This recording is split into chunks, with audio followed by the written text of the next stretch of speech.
அகிலம் போற்றும் அலங்கார அன்னையின் அன்பு பக்தர்களே, இன்று நாம் துன்ப முடிச்சுக்களை அவிழ்க்கும் அன்னையை பற்றி சிந்திக்கப் போகின்றோம். துன்ப முடிச்சுக்களை அவிழ்க்கும் மாதாவின் திருவுருவம் ஜெர்மனியில் உள்ள ஆக்ஸ்பர்க் நகரில் புனித பேதுரு ஆலயத்தில் 1700ஆம் ஆண்டின் அளவில் வரையப்பட்டது.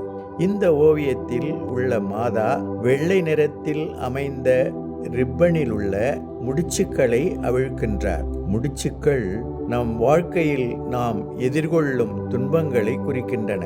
அர்ஜென்டினாவிலிருந்து ஜெர்மனிக்கு மேற்படிப்புக்காக சென்ற திருத்தந்தை பிரான்சிஸ் அவர்கள் துன்ப முடிச்சுக்களை அவிழ்க்கும் மாதா பக்தியினால் கவரப்பட்டு பிற்காலத்தில் திருத்தந்தையான பிறகு முடிச்சுக்களை அவிழ்க்கும் மாதாவின் பக்தியினை உலகெங்கும் பரப்பினார். துன்ப வேளையில் முடிச்சுக்களை அவிழ்க்கும் மாதாவின் பக்கம் நம் மனதை திருப்பி மறுவாழ்வு பெறுவோம். மரியே வாழ்க.